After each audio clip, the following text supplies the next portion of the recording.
alaikum wa rahmatullahi wa barakatuhu. My dear sisters, welcome to Monday Musings, episode 8 of Parenting Podcast with Irada Ahmed. So, in today's episode, we will talk about being fair with children, and I will share some experience from my journey so far and explain why I am not fair with my children. We will specifically be looking at these three questions. Number one, can you love two children in exactly the same way? Number two, what does being fair mean? Does it mean being equal treatment for all your children? And thirdly, how can you strike the balance in your attempt of being fair with children of different age, genders, and characters, right? And I want to start off with a question, inshallah. Are you fair with all your children? Yes or no? How often do you hear phrases like, it's not fair, you're not fair, in your household? Do you receive "you are so mean" messages from your children? And if the answers to these questions are yes, I want to comfort you. Know that you are not alone. Many of us are in the same boat. And subhanallah, I used to receive so many you so mean messages, and I used to think that I have to ban these phrases like it's not fair, you're not fair, or I would lose my sanity. Then I started saying, you are darn right, I am not fair. You two are different people and I can't possibly treat you in the same way. I think this was kind of the message my children needed to hear. SubhanAllah, I remember the days, the more I tried to demonstrate fairness, the more my children would accuse me of being unfair. Because when we try to achieve absolute fairness, we try to treat all children alike, despite their age, gender, and character, or a specific situation. This kind of fairness then causes a lot of resentment amongst the siblings. For example, one day my eldest daughter had a tough day at school. So I knew it as the teacher had been in touch with me and sent me a message. So I went into her room, offered her a hug, and I gave her a whole bar of dark chocolate. So a few days later, my son found out about this, and he walked up to me and he said, "It's not fair." He declared that I was very mean, that why do you give her more chocolate? Why did you get her things? And I didn't even try to refuse any of what he said. My answer was, you are right. I don't treat you and Sumaya the same way. I don't give you the same things. She's much older than you and she's a girl. What may be good for her may not be good for you. And what she needs now, you may not need until you are older.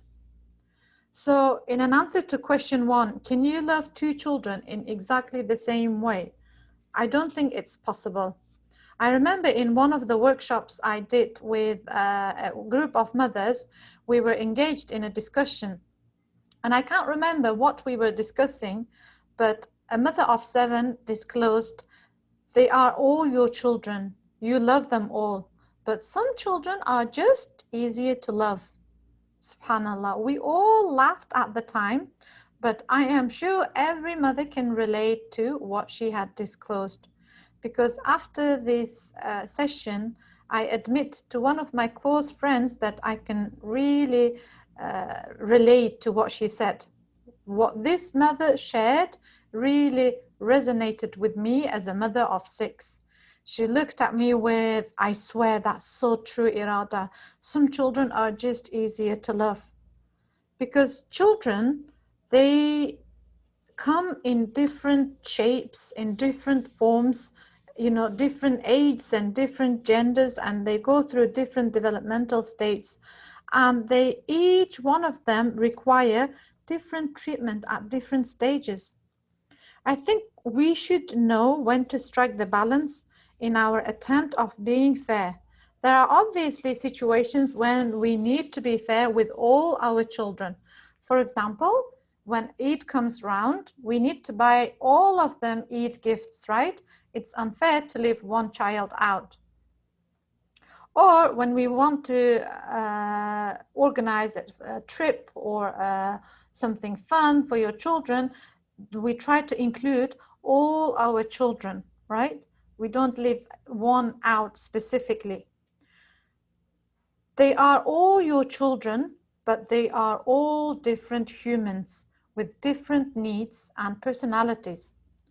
I have a child who loves hugs, and I also have a child who hates being touched. So it's impossible to love any two children in exactly the same way. And if we are constantly trying to be fair in unrealistic ways, at one point we become puzzled because our way of handling situation is always unsatisfactory to one child or another.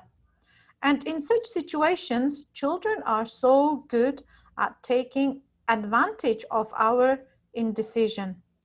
So if you are a mother constantly trying to be fair, don't be confused or worried if your children shout, "It's not fair," or pass you, "You are old meanie" messages. Say it bold and loud, "You are right, I'm not fair, you two are different people with different needs, and I can't treat you in exactly the same way." The more they hear it, the better. I think as a mother, many of us beat the hell out of ourselves in order to be fair with all our children. For example, when I spend more time caring for a baby or a child with special needs, the feelings of guilt secretly creep up our minds. However, sooner or later, we will realize that it's impossible to be fair with all children all the time. To acknowledge this helps us to serve everyone better in the long run, subhanAllah, because guilt tripping never yields a desirable outcome. Remember the podcast from Mom Guilt, the podcast about the mom guilt, right? We discussed this in detail. And if you haven't yet listened to 2 episodes about mom guilt, I would strongly recommend you go listen right away. The fact of the matter is that all our children require different care and treatment from parents at different stages in their lives. And if we continuously try to achieve fairness, then the siblings secretly build up resentment and frustration, because you can't be fair with 4-year-old and 14-year-old. You can't treat them in exactly the same way, right? And the following story I want to narrate is taken from one of Ida Lishan's parenting books. It really resonated with me, especially as a teacher. But however, every mother is a teacher in a way, and I am sure you can relate to this story as well. A young teacher described her experience of teaching a class of 20 children. During the first year, she wanted to be fair and show no favoritism, so she decided never to do anything for one child if she couldn't do it for all of them. At the end of the year, she reported that she felt she did not have a warm, close relationship with any child in the class. The fact was, of course, that all she had ever given any child was 1/20th of herself. That was never enough. The next year she relaxed. When a child needed her attention, he got it, even to the exclusion of others. Each child got the attention that suited her own needs and interests. At the end of the year, each child had 100% of their teacher's attention at one time or another, and she had made 20 enthusiastic friends. So in conclusion, when a mother bases fairness on her own sense of justice rather than children's expectations, it helps to build a more meaningful relationship. Remember, when we try to be fair, it doesn't have to be according our children's expectations. Your sense of fairness can be on your own sense of justice. Children should know that parents' equality does not mean to treat all siblings in exactly the same way. As they grow older, they will accept the differences, and hopefully, inshallah, they don't interpret them as being loved more or loved less than the others, because each one will have their special moment at one point or another with parents.